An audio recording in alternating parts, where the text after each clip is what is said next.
Namaste and welcome back to Waking Up with Mindful Serenity. And we're going to continue with our concept exercise. I'll pull a concept from the jar of many concepts. Actually, I'm running out. I only have so much left in there now. And I will begin to talk about the concept that I pulled out. I will once again ask you to excuse my speech. I'm going to continue regardless because I'm not going to allow these kind of physical limitations stop me from doing what I'm here to do. I have a problem with this tooth and it's acting up, and I'm having some numbness in the side of my face, so it's probably not a great thing to let go. But I have an appointment next week that I'm waiting on and have been waiting on for 2 months, so let's hope things are set in place on that appointment. Regardless, I digress. And take a deep breath, and I am going to blow out. And the word I got is simulation. Simulation. A simulation is like a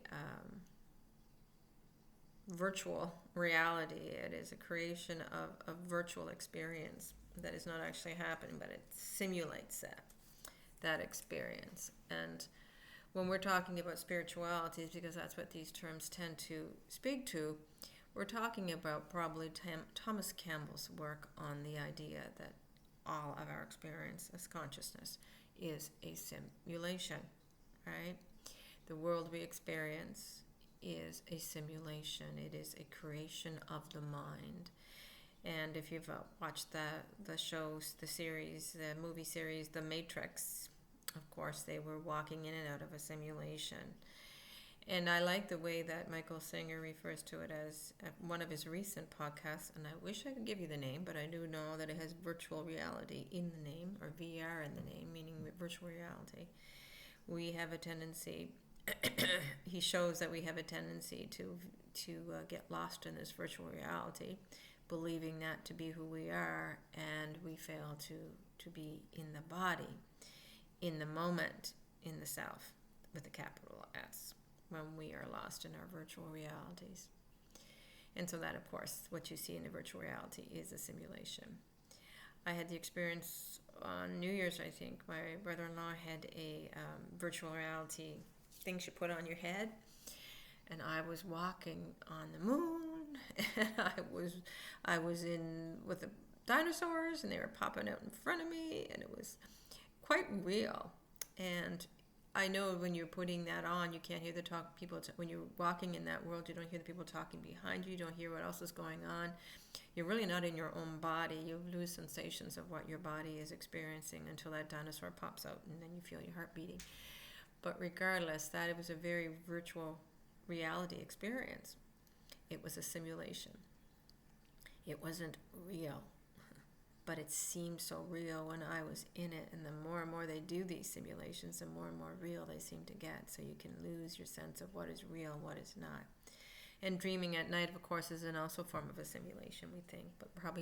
But I honestly believe we're probably more real in our dreams than we are here.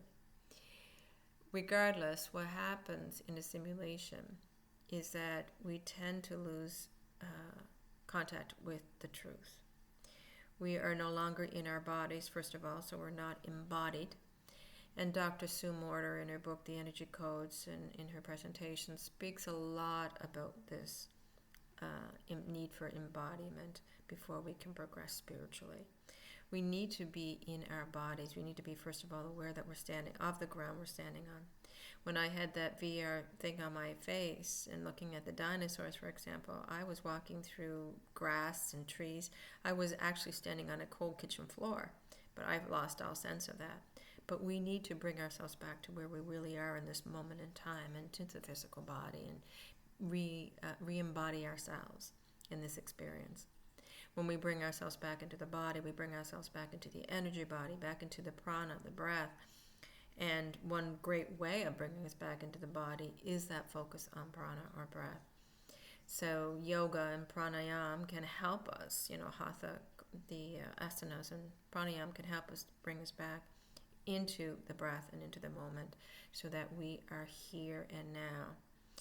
And from there, in order to get out of this virtual reality, we've got to realize that what we're seeing in our mind's eye and what the stories we've created, all our ideations and our thoughts and our doctrines and our dogma and our belief systems, it's all virtual reality. It's all a simulation. It is not necessarily truth. It's just something we created in our mind.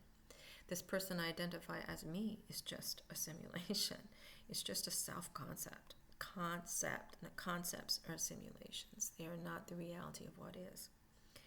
The opposite of simulation is the felt experience of what is. The felt experience of what is. As long as we're in a simulation, as long as we're perceiving the world through these false ideas and these illusions that we created somehow, we are not having a felt experience of what is. And again, embodiment helps us to have a felt experience of what is physically, but we also have to have a felt experience of what is beyond the physical, what is beyond the body, the mental formations of our body, our thoughts and feelings and stories, and we have to reach that wisdom of actualization. Actualizing the truth is the opposite of a simulation. Falling back into the actualization, the realization, real process of becoming realization of who we are at the deepest level. And that would be the opposite of an assimilation. So we got to wake up out of these simulations, realizing that we are simulating these things, realize that it is a virtual reality from which we're perceiving our worlds, and bring ourselves back, snap out of it, remove the equipment, and come back to where we are in time and space right here and now, and to the only truth there actually is. Well, I hope I made that clear. Thank you for joining me, and have a great day. Namaste.